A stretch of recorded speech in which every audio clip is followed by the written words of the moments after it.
All right, Chargers fans, you know ROKiT has had your back all season long, and today they are giving you the chance to get your questions asked before the big game. So with that said, welcome to Chargers Live, presented by ROKiT.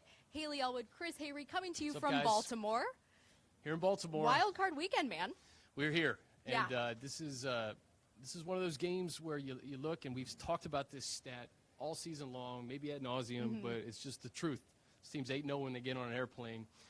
They avenge losses to the Kansas City Chiefs, to the Denver Broncos, and they're going to have a chance to avenge another loss tomorrow at M&T Bank Stadium. Absolutely. So as we said, be sure to send in your questions, and thank you so much for joining us before the first game of Wild Card Weekend, this AFC matchup that has implications as to whatever happens if the Chargers win tomorrow and where they go next week in the divisional round. Yeah, regardless of who wins tomorrow, they're going to know where they're going to go. Yep. In the next week, because the Colts play the Texans here in about half an hour. If the Colts win, they will go to Kansas City, I believe, and then the winner of Ravens-Chargers goes to New England. And then who knows? Yeah. If you can get an AFC Championship game at ROKiT Field at StubHub Center, then there you go. Hey, that's pretty exciting. And even though if you couldn't join us out here in Baltimore on the road, we did want to remind you that the Chargers are throwing a viewing party tomorrow with Louis G. And it is tomorrow, Sunday, January 6th at American Junkie in Hermosa Beach. Should be a good time. It's a good spot. Chris's former hangout. Yeah, I used to go to the American Junkie American every now and Junkie. again, watch the football games. Frequent it. Tomorrow, they are encouraging fans to get there at 9 a.m. The game obviously starts at 10:05 a.m. Pacific, but they'll have photo ops with the Charger girls. The Chargers Fanatics truck will be there, hang with Louis G, and obviously, of course, watch the game. No doubt. Should be a good time. And all four games are great this weekend. You know, there's not a bad game on the slate. And, of course, the main event for us is at 1:05 p.m. tomorrow. Absolutely. Yeah, we are super excited. It is kind of crazy, though, when you think about, you know, you talked about avenging that loss, but 2 times in 3 weeks these two teams will match up. Very rare, especially if you're not in the same division, right? Yeah. You know, we've had instances where you play maybe the Broncos in the span of a month, or the Chiefs, or the Raiders.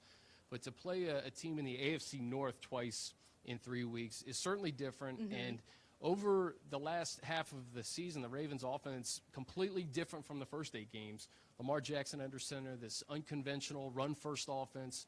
They're averaging 230 yards on the ground. And listen, the Chargers, last time they played them, you could point to some penalties. Yep. You could point to some turnovers. They did a pretty good job bottling up this Ravens rushing attack. When you take that first play out of it with Gus Edwards, after that they were just averaging 3.4 yards on the ground, the Ravens were. So Chargers have an opportunity, especially if you see a team like this twice. Absolutely. A huge opportunity. I know we are looking forward to it. I'm sure you guys are as well. Brian, of course, behind the camera, per usual, making the trip to Baltimore with us. By the way, Brian's got a lights-out shirt on, so shout out to Sean Merriman. Shout out to Sean Merriman. Brian, I'd like you to show the shirt, but I know you're not going to come across. So.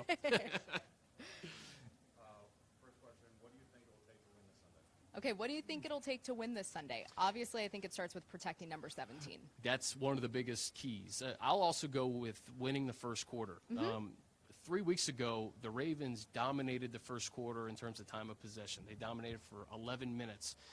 This Chargers team, plays its best ball when they have a lead. If they can get a score, a 2-possession lead, which is easier said than done, obviously, against this Ravens squad, you put your defense in a position where they're playing from ahead, and it just kind of changes the complexion of the game. So I look at the Chargers running game with Austin Eckler back. Melvin Gordon, that was his first game back after a 3-game absence when we played the Ravens, when the Chargers played the Ravens the first time. So if Melvin can get going in the run game, kind of eat the clock a little bit, beat them at their own game. So we talked about the offense, obviously. How do you see the defense playing into that? The Chargers defense. Yes. The Chargers defense is going to have to do what they – listen, I thought they did a pretty good job when you hold a team that to 159 yards. And that seems like it's a lot of rushing yards, but not the way that they play football. They had 296 last week? Yeah, 296. Like I said, they're averaging 230. The Chargers haven't allowed a team to have over 200 yards rushing in 28 straight games. So just put that in the back of your mind as you're watching the game on Sunday. And like I said, they bottled up Lamar Jackson pretty good. He only had 39 yards rushing. He's averaging 17 carries a game, which is more than most elite running backs in this league. So besides that 25-yard rush that he had in the first half, they did a really good job. Yeah. Who will be the difference maker in this game? Ooh, there could be a lot of them. There could. You go first. You know, I kind of like your line about Melvin, though, because he was coming back that first time these two teams played. He's been a full participant in practice all week, and I think, you know, in talking to him, he said he hadn't been to a playoff game since high school. He obviously played in, you know, bowl games in college and everything like that, but I think he is so juiced up and jazzed to get going in this game and play in this game, and I think run the ball, control the clock, which is huge because the Ravens are known to take advantage of time of possession. Yeah. So the more you can do that on the ground, I think, you know, the more it benefits your offense. I like that one. I'll go defense. I'll go number 33. I think Derwin James is the type of player that can make an impact play that can change a game. And we've seen it all season long. First team All-Pro as a rookie, led this team in tackles. I'm looking for him to make a play, maybe force a fumble, pick one up maybe for a score, get an interception on Lamar Jackson, something to kind of change the complexion of this game. The defense, a lot of playmakers on the defense, Adrian Phillips, Desmond King, Casey Hayward. You got the edge rushers, Bosa and Ingram. But I think Derwin could make a big play that could maybe change it in the favor of the Chargers. Yeah, I was going to say a couple more of those AP guys in AP and Desmond King. That's right. Kudos to them. 3 of them. Yep, absolutely.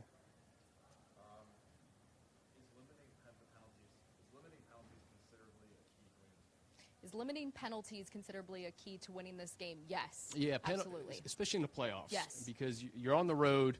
The last thing you want is to get behind the sticks, you know. So you want to make sure that, you know, this really all goes hand in hand with field position. You don't want to get into a 1st and 20 after a hold or a 2nd and 15 or a 3rd and long. You want to be able to at least, even if you're not going to score on certain drives, at least move the football. Yeah, move the chains. Pin the Ravens back, make them go to the length of Yeah. the field. So, you know, penalties on both sides of the football. I go back to that first half against the Ravens. The Chargers were rolling. They had a little bit of momentum.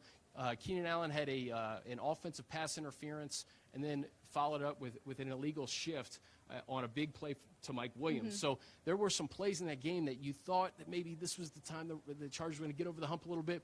Penalties held them back. Yep. So penalties in the playoffs, you can't make them, especially on the road. Not a good combo.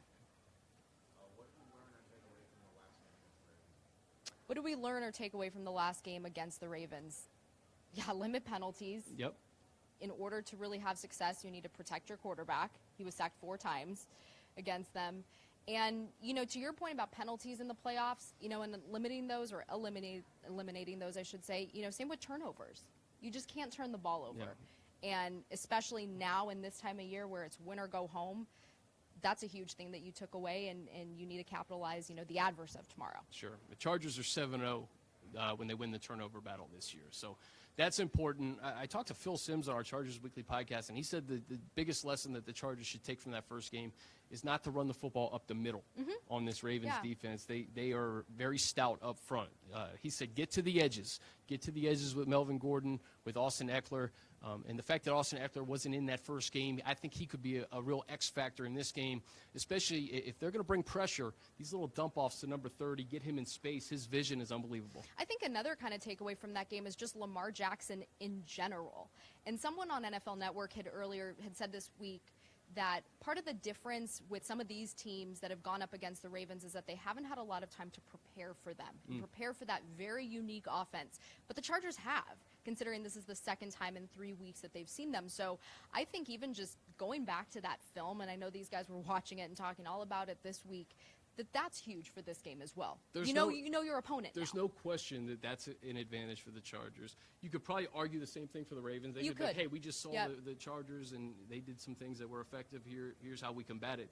But I think, especially when you talk about an unconventional offense, an offense that I heard somebody talk about how no one has run the football more since like the 70s. Okay, so this is, I mean, in a pass-happy league, in a league that's going vertical down the field, we are seeing tight ends. We are seeing a ton of running backs.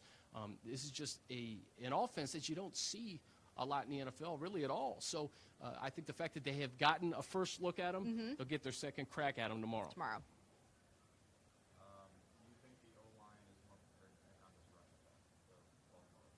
Do we think the Chargers' offensive line is more prepared to take on the Baltimore Ravens rushing attack? And yes. The rushing defense? Yes. Yeah, the rushing defense. Yeah, I think so. And I think getting Eckler back pass protection is going to be such a big deal Huge. with tight ends, with running backs, and obviously up front. You know, it's starting across the line from Russell to Tevy to the guards in the center in the middle. So, yeah, I think there's some things that you probably saw on tape that you can correct for sure. Absolutely. Well, thank you so much for joining us here on Chargers Thank you, Live, guys. presented by ROKiT. Thank you for sending in your questions, and be sure to tune into the game tomorrow. It's going to be, obviously, a very good one. Everyone's so excited.